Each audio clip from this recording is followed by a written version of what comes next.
we published this book, The Source, which is our incontinence guidebook. I'll pass it round afterwards.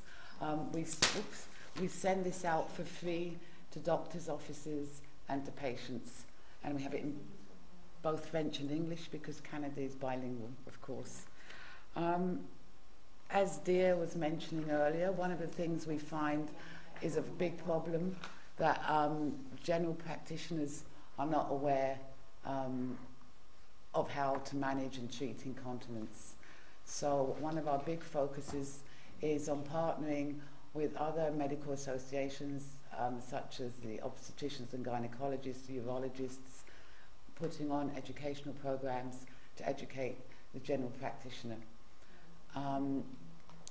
Last year we formed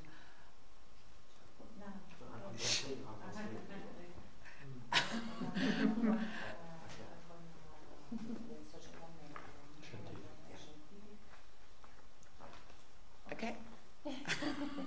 I can speak? No, it's the same. I'm trying to tell you, I'm trying to point, so family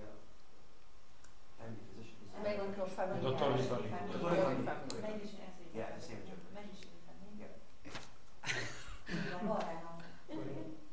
Last year, we formed a Continence Coalition.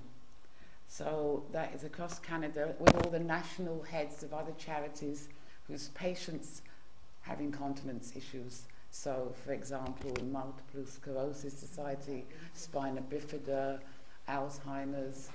So we brought these people together to be a voice, particularly in the next thing that I'm going to tell you we do, which is government advocacy. We do a lot of lobbying the government to get better access to treatment. Okay?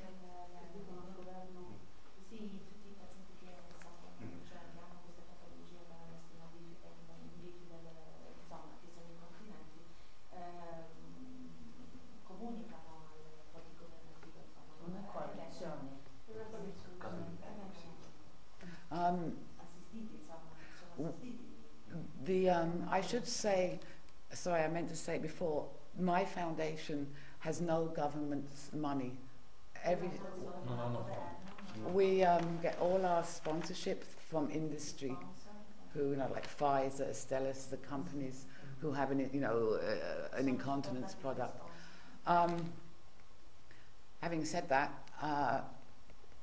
Canada, and tomorrow I will speak about this in more detail when we talk about the challenges, but there's 10 provinces and each province has a different medical system. It's like I'm running a continence foundation for Europe because it's every single province is different. Anyway, that's tomorrow.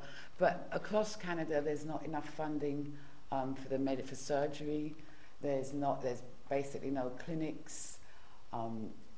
There's no reimbursement for any of the products, and it's very expensive for a lot of the medications.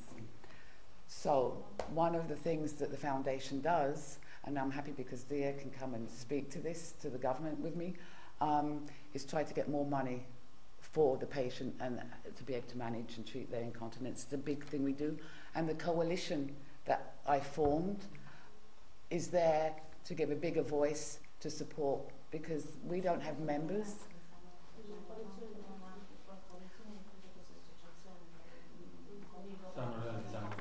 I'm going to hurry up because I think 7 minutes is finished.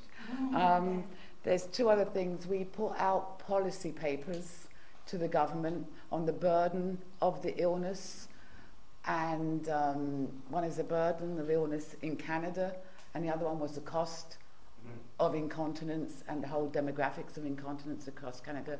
And right now we're starting to do research on, a bit like what you're doing with your white paper, what does incontinence actually mean to the patient, so that people can understand, and therefore maybe the government will give more money